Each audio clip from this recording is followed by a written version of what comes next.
Enlightened World Network. And today's topic, wow, I knew what it was a minute ago and I just forgot it. But I'll remember in a minute. Before we get started, though, let's just take a deep breath in through your nose and hold it. And imagine clean, crisp oxygen flooding into your lungs and flowing into your bloodstream and enlightening and enlivening and invigorating your cells with bright, vital energy. And as you exhale, exhale any tension, any stress. And now take another deep breath in through your nose and hold it. And this time, imagine brilliant bright light lighting you up from the inside out, vibrating all those electrons, all those molecules, electrifying your cells and bringing vital life energy in its energetic, vibrant, brilliant light form into your body and being and beyond. And as you exhale, exhale any tension, any stress, any fatigue or negativity. And now let's just gently press our palms together, softly, softly. Rub your fingers against your palms and feel that delicious sensation of your fingertips tingling and your palms feeling tickled, and bring yourselves present right here, right now. So, this morning's topic is overcoming inertia. When we feel stuck or stalled, how do we get ourselves back into the flow of life and inspiration? Good morning, Tammy. Welcome, welcome. And hi, Irma. So good to have you guys here. Welcome, everybody. We're talking about overcoming inertia. So, if you've ever felt stuck, like you have so much to do and you just can't get yourself moving, and you know what I'm talking about. So, what does it look like to overcome inertia? And so, there's less resistance. There's a basic law of physics is that there's less resistance when something is already in motion, right? So once something is in motion, it's easier to redirect. But when something is stopped, it takes a lot more energy to get it rolling. And so when we're stopped, what can we do to get ourselves rolling in the direction of inspired action? And my thinking about that is on some level, and it's an unfortunate dynamic, but on some level, I think part of what has to happen is that we get just fed up with being in inertia, that we get fed up with being stuck, we get fed up with being stalled, because as human beings, it's maybe I say unfortunate thing, but it's certainly a common thing that pain is a motivator. So pain and discomfort is a great motivator to have us do something that we're resisting. And that brings up another point. Inertia is, I don't think it's a neutral state. I don't think that inertia is something that is just benign. I think that in a certain way, it's at least in human forms. I don't know if this is the case in physics, but in human forms, I think that inertia is characterized by resistance. And when it comes down to it, I think that, again, working hypothesis, that most of our life issues are boiled down to some form of resistance. So we get to discuss that. Hello, Elaine. Welcome, welcome. Blissful now to you too. What beautiful emojis you put in. That's gorgeous. So, yeah, we're talking about inertia. And uh, good morning, Tammy. Welcome. Wonderful to have everybody here today. So, in talking about inertia, we're also moving into a little bit of a conversation about resistance. And what are the ways that we can reduce resistance and bring ourselves back into the flow? Because that's, again, what is inertia? It's sort of sitting outside the flow, or resisting being in the flow of activity and action. So good morning, Rosalind. So good to have you here. So when we're thinking about inertia, it is being at a stall.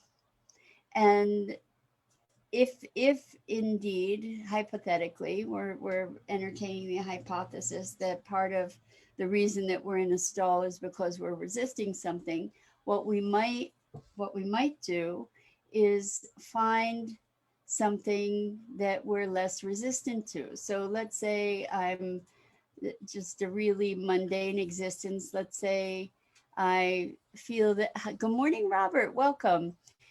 I'm glad to have you here.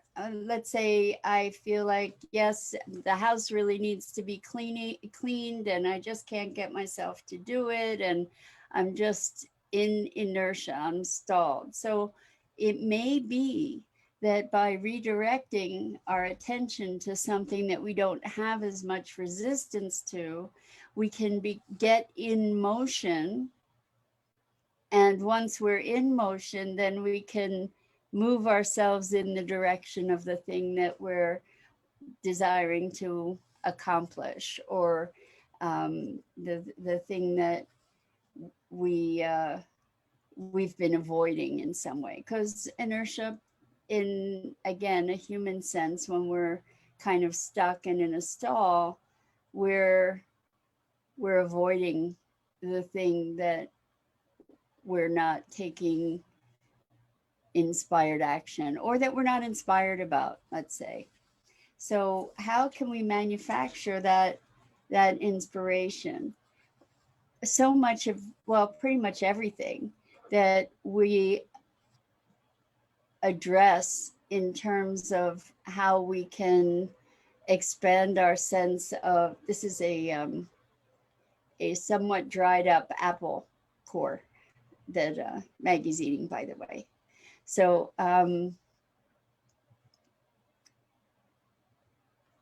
the thing that I've noticed is that when I'm in action, there are, I caution always against being a human doing rather than a human being. You know, like I have so much to do. Ow, she really bit me hard. Maggie, you get to get off of me right now. No, sorry guys, she's attacking me. Okay, so I find that when I'm in action, literally doing something, then it's easier for me to flow into doing something else. And when I just can't get myself up to do anything, obviously I'm not getting the things done that I have intentions of doing. What we want to be looking at is how we're being in the context of the doing that we do, right? But in the meantime, right now, we're talking about being in action.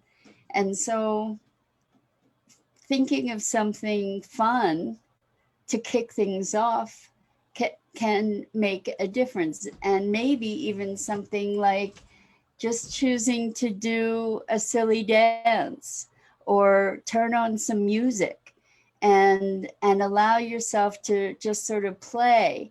Movement, any kind of movement, literally helps you to get in movement, and it starts mobilizing and makes it harder to stay stuck.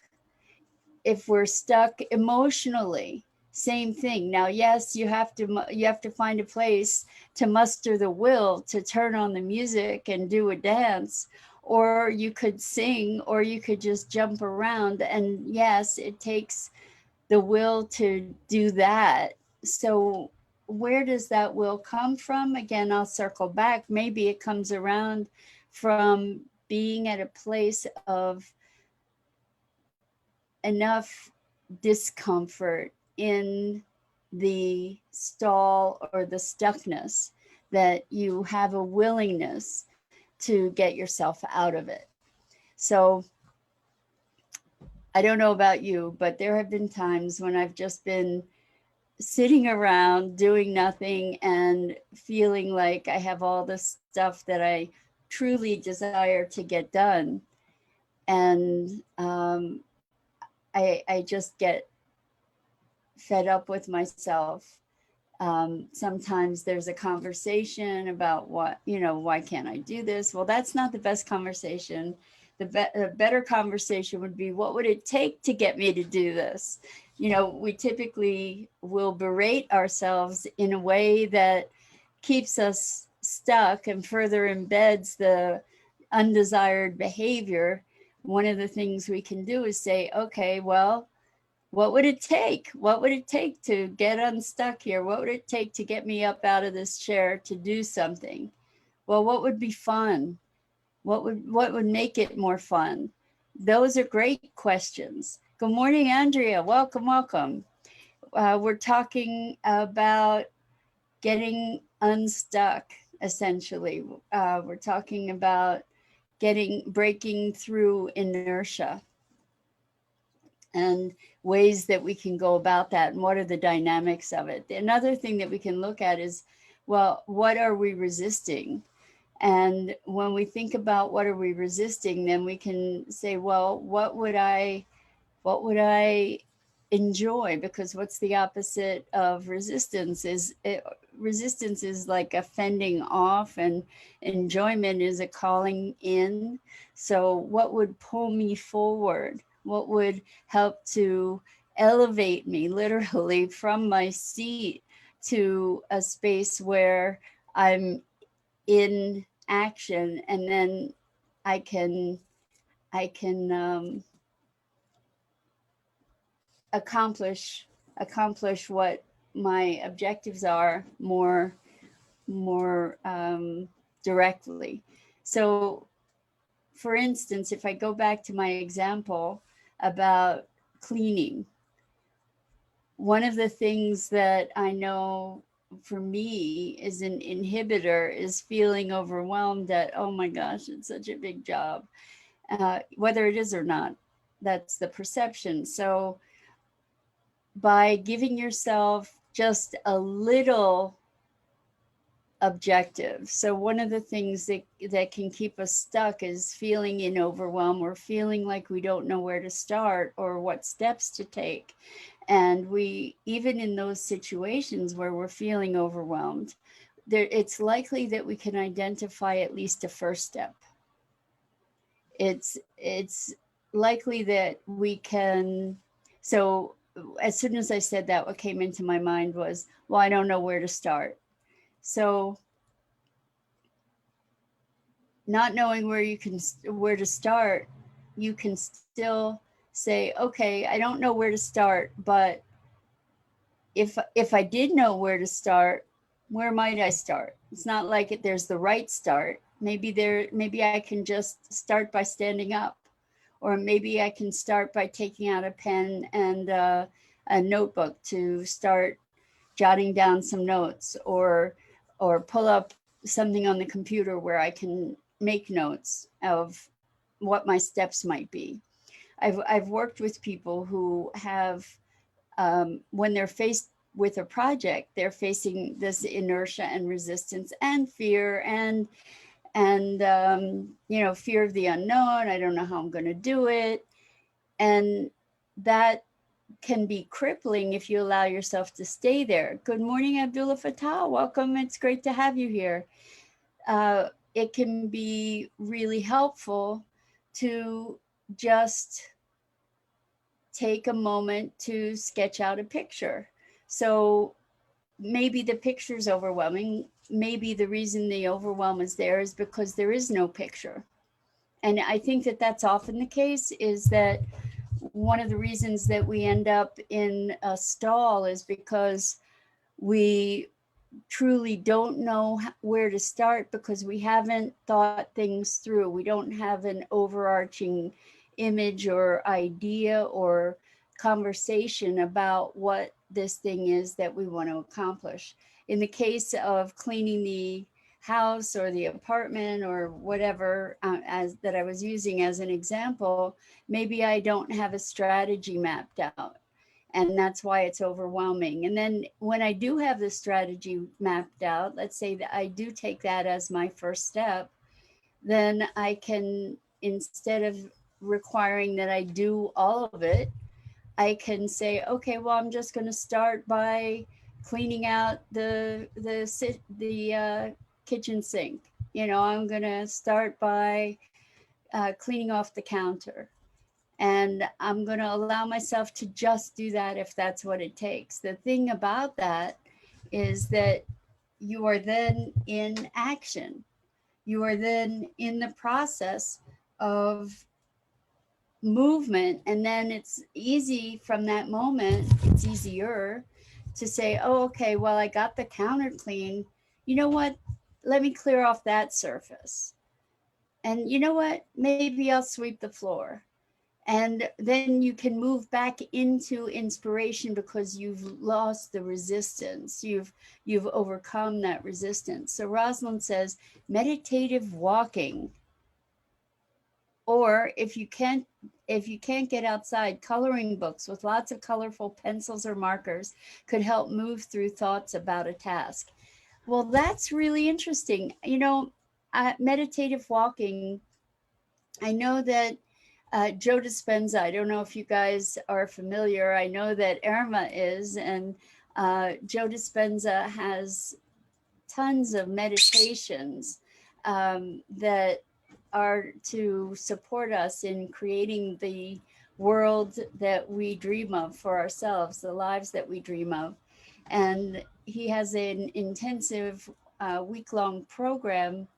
And in that program, I know that they do a lot of walking meditation or meditative walking. And I have to say, it's not a practice that I've engaged in. So now, Rosalind, you've teased me into exploring that. I think that's a brilliant idea. And coloring books with colors and beautiful shapes, for sure, these things can help to move into a different space. I wouldn't have thought about doing that when it relates to a task, but it makes sense, particularly if the task is a creative task, something that that calls for deep inspiration. So I've noticed that there have been areas of particular creativity where creativity about a big project that I've felt stalled about. And one of the ways to address that that's been effective for me is essentially similar to the meditative walking or coloring in a coloring book, but doing something that is enjoyable, something that I can immerse myself in. Like, I like to take photographs. So what I've done sometimes is I've just gone out and taken photographs. Now, what's great about that and great about what you're suggesting, Rosalind, is that it's shifting the focus to something that is more expansive and requires more presence, is calling for more presence. And so with those, we'll call distractions, they're not really distractions. It's kind of like priming the pump. The idea about priming the pump is that you need to give a couple pumps before the pump is actually going to start moving, right? So there's some activity that is creative focus that then allows you to release the resistance. She just wiped apple on my hat here from her beak. That is relieving the resistance. Ow, Maggie, no biting, no biting. Ow, no biting. Releasing the resistance that we might have had, or the anxiety or the pent up energy around whatever the objective was, or the project is, or the task that we're essentially avoiding by being in a place of stuckness. Also, the whole idea of diverting your mind into a calmer, meditative, more focused state just opens the floodgates and leaves room for more expression. So Robert said, I just did a meditative walking around 2 hours ago, listening to Louise Hay affirmations and just enjoying the world go by. That's beautiful, Robert. And my guess is that you weren't just watching the world go by, but you were being in it in um, a very different way. So probably appreciating it in a more connected and deeper way. So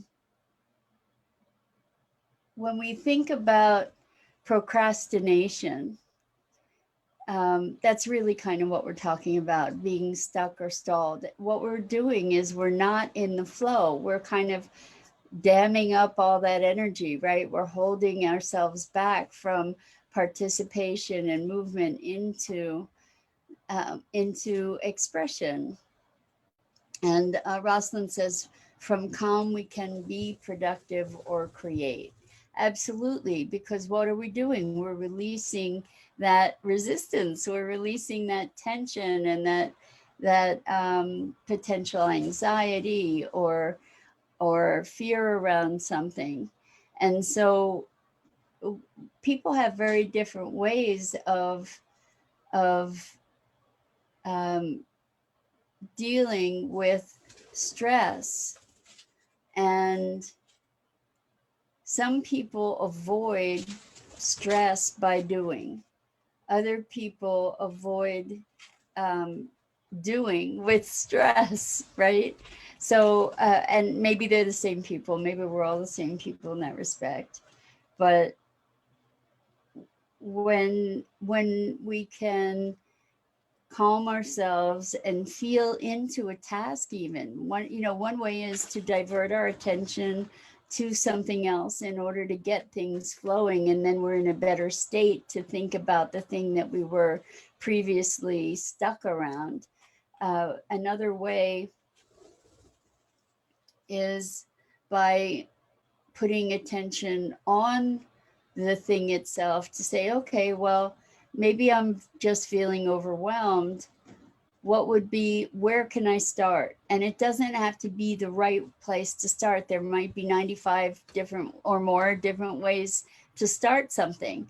So it's just a matter of saying, okay, well, if I were to think about the components of this, what might they be? And then as you're in motion around that question, other questions may come up, other ideas will start being generated, other activities can emerge from that. Why? Because you've stepped off the side of the stream and you've gotten into the flow. So or you might even say that, when we're stuck, we're standing in the stream, but we're just standing, and maybe being in the flow is laying on your back and allowing the energy of the stream to take you. So I am walking a tightrope here in this conversation to be cautious around making this a conversation about doing, because it's not. It's really a conversation about being, and then from that beingness comes inspired doing. And what we're looking to do is how to access that place of allowing ourselves to float along with the current of the stream. So Robert says, walking has a calming effect on the mental body, and I enjoy walking. But lately I've been stuck at home with not too much movement involved, so I needed to let the energy flow. Well, how perfect. A perfect metaphor, perfect explanation, right? When we're not in movement, we often feel stuck. When we're in movement, there's a lot more flow. And so that can be another way to be addressing this sense of feeling of the inertia. It's like there's this stuckness. Well, you could start by just moving your arms. It doesn't have to, if you're sitting down, you could start by just moving your arms, and movement can lead to more movement, until finally you might get yourself up out of that chair if you're sitting down, and walk around or dance or whatever. Even just bouncing your head, in fact, can be a really especially if we do it focused. Try that for right now. Just really gently close your eyes and just bounce your head gently, and feel what that feels like. It's kind of creating a little bit of I'm feeling a lot of movement in my body, and it may be that it's moving lymph, it's moving cerebral spinal fluid to do that. Did you notice when you do that, if you close your eyes, that there's a lot of physical stuff that's going on, and it's energizing a bit and enlivening. I'm feeling energy into my shoulders and my arms. That was totally impromptu. I haven't done that before to experience that. But wow, there's a lot going on as a result of that. It's making me want to move my neck and head around a lot more. What's your experience? Is it doing that for you, or is it just my weirdness? It could be just my weird body. Oh, absolutely. So Rosalind says tapping also is a great thing to be able to shift out of an emotional and a physical state. Tapping is something that can be used for pain and for emotional upset. And actually, right now, I believe that the tapping summit is on. So I just saw a notification. If it's not on right yet, it's going to be on soon. So look up tapping. I think it's called Tapping Solutions, or it's the Tapping Solution, I believe, summit. Um, but it's a super powerful self-care technique for moving out of anxiety and frustration and all kinds of other states. And I would imagine it would be a great thing for moving out of feeling stuck. The thing that breaks the inertia is the will, ultimately, to break the inertia, right? So it means being, I'm sorry, I was just checking to see if Maggie was destroying something in the background there. um, it means that we need to find a way to at least start some movement, whether it's mental movement, emotional movement, physical movement. And that oftentimes comes with just saying, okay, enough. Okay, enough. Like, even that has an action to it, it has an energy to it that's different from this inertial kind of energy. So there has to be the awareness, there has to be the impulse, the will, in order to move it forward. But once we have that spark, we can feed that spark and fan the flame and create more energy, because more energy creates more energy, until we get to that tipping point where we talked about yesterday, that when is more too much. But yeah, so we have all these different ways to access energy. And Robert says, yes, it does feel like a lot going on in the body when we just bounce our heads gently, like with your eyes closed. And I'm feeling it in my temples, in the back of my head. It's moving stuff through the body. I am going to employ that. I think it's a really, I'm amazed at how much is moving around as a result of the bouncing in my head with my eyes closed. Wild. And Rosalind says, breath of fire, breathing exercise to move stagnant energy. Short 4-minute video, but there's a lot of other videos out there. Thank you for that, Rosalind. So breath of fire is very fast. Inhale, exhale, with a focus on the exhale. And obviously, I didn't do it brilliantly. I'm sure that the videos that you'll find on YouTube and the one that Rosalind shared are much better for that. But yes, of course, the breath, it's so easy to forget the breath is fundamental. That's one of our biggest sources of energy and getting unstuck, and breathing into the body and feeling that breath go all the way through and clearing things as it goes, and exhaling and removing whatever tension, stress, fatigue, negativity, all that stuff.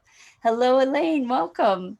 So Elaine says, for me, resistance is a call to go within and love myself in the moment by simply putting my hand to my heart and be present with the part of me that needs love, or and the heavy or sadness and or painful energy can move with ease and grace as the body is allowed to release and let go, and then let in the feeling lighter in the loving of oneself. We're able to do what's next with ease and grace. Amazing, amazing, Elaine. That was just beautiful. Thank you for sharing that. And Robert says, like doggy breath, for the breath of fire. Yeah, in a way it is. It's a panting kind of breath. So we've talked about how to get unstuck and how to break through inertia today. It's been really fun, engaging conversation, and I am so excited to have discovered a new technique of just sort of bobbing the head to find creative new energy. So thank you guys, as always, for joining me and Maggie, although she's over destroying some of my uh, artificial plants and flowers.